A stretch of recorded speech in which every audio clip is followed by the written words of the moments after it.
Salut, c'est Clément. Dans cette vidéo, on va parler de la peur d'être ennuyeux quand on est authentique. Et ça, c'est pour les gens qui ont déjà un peu de pratique de l'authenticité et ils se rendent compte qu'ils ont toutes ces zones d'ombre en eux, toutes ces vulnérabilités, tous ces poids en eux, qui fait que s'ils sont authentiques avec les gens, en particulier dans les situations sociales de séduction notamment, ils vont être amenés à en gros partager leur vulnérabilité, à partager des choses qui sont un peu pesantes et qui peuvent créer un climat forcément à l'opposé du fun dans leurs interactions. Et du coup, ils ont peur que, en étant dans l'authenticité, ils vont devenir chiants en permanence, ils vont devenir ennuyeux en permanence. Et c'est vrai que, en ayant eu ma pratique de l'authenticité, j'avais aussi cette peur, j'avais aussi ces doutes parce que pendant un temps, je me sentais capable que de parler de trucs profonds, que de parler de trucs lourds.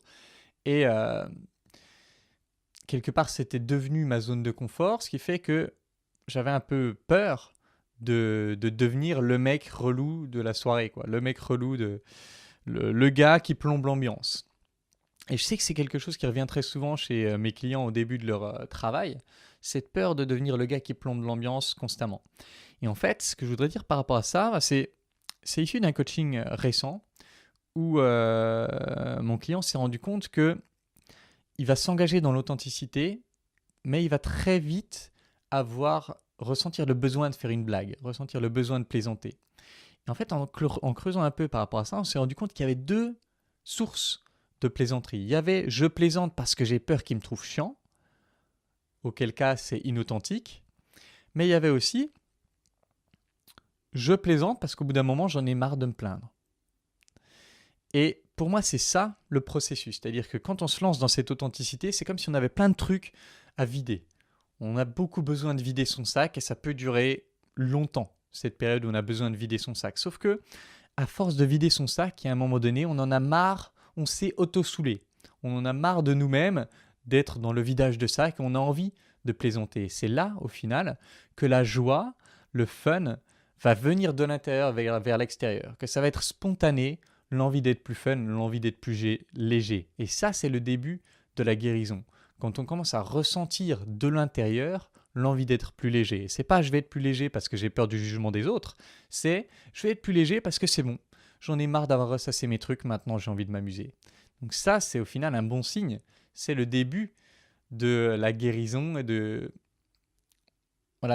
stade où on n'a plus besoin de vider son sac constamment. Sauf que pour moi, c'est toujours cette idée de dire la vérité jusqu'à ce que ça ne fasse plus mal. Pour moi, si on veut vraiment guérir en profondeur, si on veut vraiment aller mieux en profondeur, on doit passer par cette traversée du désert. On doit passer par ce portage de croix. On doit passer par cette phase où on va avoir tendance à beaucoup plus vider notre sac que être fun.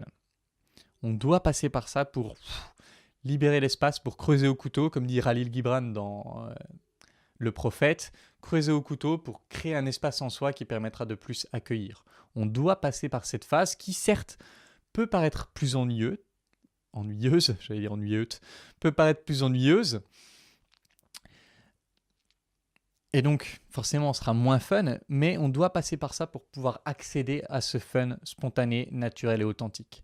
Mais en plus, on part du principe que c'est ennuyeux parce que c'est lourd. Mais est-ce que c'est vrai? Quand vous avez des conversations profondes avec des amis où vous parlez de vos douleurs, où vous parlez des trucs qui sont difficiles, est-ce que pour autant c'est ennuyeux? En fait, on se rend compte que parfois ça peut l'être, parfois ça peut saouler justement, mais la majeure partie du temps, quand, quand vous vous exprimez vraiment avec cœur, avec authenticité, ça va toucher les gens et ça va être un bon moment. Ça va être justement un moment précieux parce que rare, parce que avec lui, on peut vraiment parler des vrais sujets. Avec lui, on peut vraiment s'ouvrir. Donc c'est toujours l'histoire du guerrier qui ouvre son cœur en premier, qui montre son cœur en premier. Ce que je veux dire par là, c'est que ce ne sera pas forcément ennuyeux. Ce sera probablement pas fun au début, mais ce sera profond, ce sera riche et ça ne va pas éloigner les gens de vous. En tout cas, c'est mon expérience et c'est celle de beaucoup de mes clients.